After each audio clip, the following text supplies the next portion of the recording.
I am Pac, the Iron Critic, protector of well-crafted entertainment, sworn enemy of generic media, and today I give my perspective on the Iron Fist.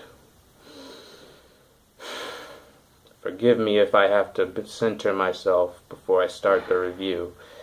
It's just that there were some things that were really great about this show and others that I absolutely cannot stand in my 13-hour, 4-day binge of this show. So alright, you already know, I've already checked out Marvel's Iron Fist, and I've heard a lot of bad things about it so far, a lot of polarizing reviews. And so I thought it would be great for me in the middle of the week, though I don't often post till the weekend with my movie reviews, to give my thoughts and kind of clear the air, set the record straight, and answer the question, is Marvel's Iron Fist the worst Netflix Marvel show out there so far? And the answer, of course, is absolutely. It is by far the worst Marvel Netflix show out there so far, but that doesn't mean it doesn't have its good. So, Marvel's Iron Fist follows billionaire Danny Rand. He survives a plane crash, he is orphaned, and he grows up for 15 years in a monastery where he learns Kung Fu, only to return to his city and try to figure out how to reclaim his billion-dollar company, and realize that the city he left is no longer the same. Sound familiar? Yeah, that's because it's the same plot of Batman Begins and Arrow.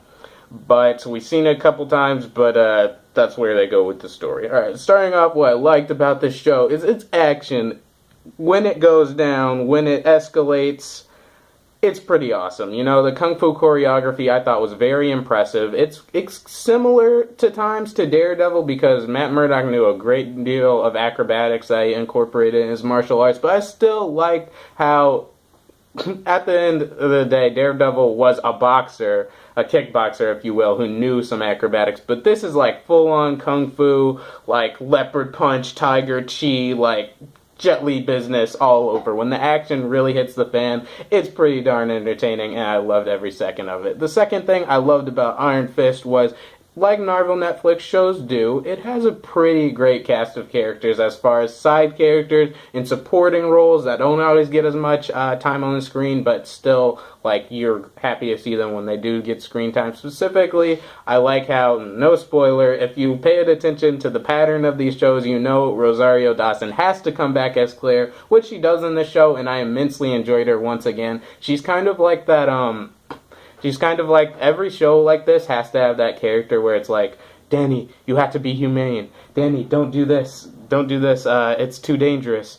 No, don't do this. You'll lose your morality. Don't do that. But then while Claire kind of, you know, subscribes to those tropes here and there, I like how she felt like a strong, independent character on her own, and she said a lot of the things that the audience was thinking, which in its own right is always really entertaining to see. And the other thing is the character dynamics. The way these characters interact was pretty great as well. I love the romance in this show. Now, the romance is probably the only thing that is better, or even maybe as good as the other Marvel Netflix shows, is I thought the romance between Danny and his partner, who they make it, non-spoiler, they make it really apparent early on that there's something going to happen between them two. I loved how organic and how believable their romance was. In Daredevil, you had that thing going on with Karen in season 2 and Elektra, and it never really was believable to me because Daredevil was just exploring that whole Batman-Catwoman relationship we've seen over and over, where it's like, I'm turned on by you,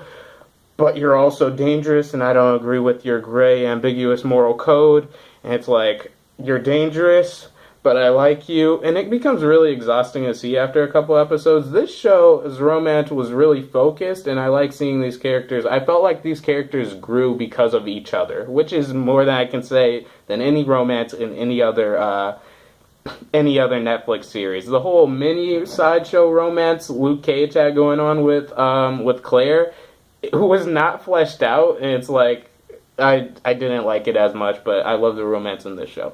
The third thing I liked about Iron Fist was it brings the Defenders hype. I think Defenders is coming out next year, and although this is clearly my least favorite show of the 4, I am really curious of how Danny interacts with, like, Matt Murdock, Jessica Jones, Luke Cage. I'm really interested to see all 4 of them come together.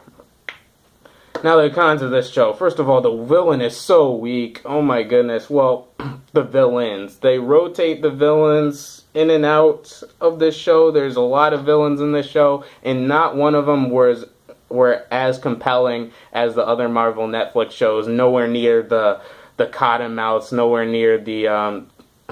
near the, of course, best villain in a Marvel Netflix show so far, Kilgrave. Nowhere close to that. And there was only one villain that every scene they were in, I was like, yes, I want to see more. And it was kind of recycled. It wasn't even an original villain to Iron Fist. So they were all just kind of either generic gangsters or random kung fu masters you've never heard of before. So it wasn't really compelling. I'm not to say the villains weren't complex. They just weren't interesting as much because you're trying to figure out who the villain is, and the villain is trying to figure out who the villain is. It's weird.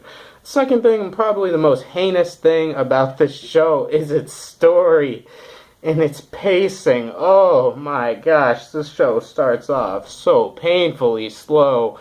It's the first real episode where I was like, next episode, I want to see more, was episode 6. That was the first episode with amazing action, with the focused story, and it left me with a cliffhanger that I really wanted to see more. It was episode 6 hours into the series. So it was, I saw what they were doing. They were trying to build the suspense. They were trying to put pieces in, story hints here and there, but it wasn't cool. It was done very flawed.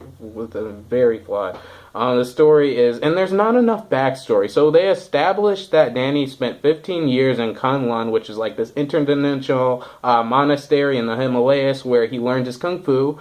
But that's mostly all we know. Besides random stories Danny gives to his partners about what he did, we hardly know crap about that place. I don't expect you to go full on Arrow and do a flashback every 10 minutes of the episode, but come on. I wasn't familiar with any of Iron Fist's backstory before this series, and I felt like I knew more about Kunlun or as much before watching the show than after, and that's a problem. Another thing that's really plagues this show is its protagonist is kind of flat. I mean, Finn Jones, you can tell he's trying. You can really tell he's trying to be a compelling character and a good actor in this show, but he's not given a lot of interesting things to say. His character just falls flat. He's nowhere near as interesting or complex as Matt Murdock or even Luke Cage, or especially not Jessica Jones, because Jessica Jones had some abuse stuff going on in her life, and Danny, yeah, you can tell, it's the whole my parents died, I'm somewhat guilty that I didn't do more to help them stuff we've seen over and over in Batman and Arrow, and like I said, it's just really, really recycled. And he was just kind of a boring character. There's not much I can say. And that's sad because there's two characters in a show like this that you don't want to be boring. Your protagonist and your villain. Both of them had their fair share of boring parts, so I can't, nothing more to say on that. Another thing that really plagues this show down is its ending is so bad.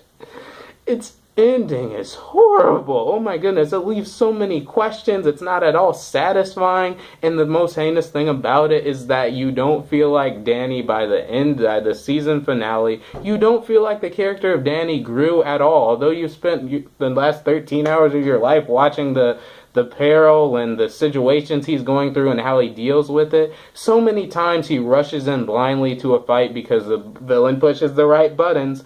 But here's the thing. Danny admits to himself and to his partners that the enemy can get in their minds. They know what buttons to push. But yet he still just rushes in blindly and lets anger take over, which was really annoying to see time and time again, especially in like the last episode, second to last episode. It means, wow, you really didn't learn anything from this whole season as a character, which really sucks. Guys, that's my thoughts on Iron Fist. It's not quite as bad as people have made it seem. It's still watchable. You can still have some fun with it.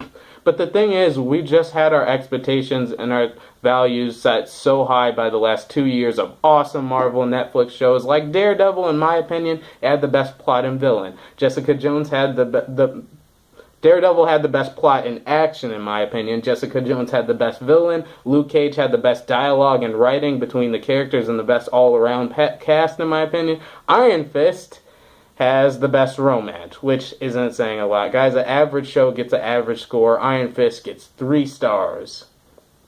Just 3 stars in my book. Take that as you will. But it's definitely watchable, like I said, and you're going to have a good time with it.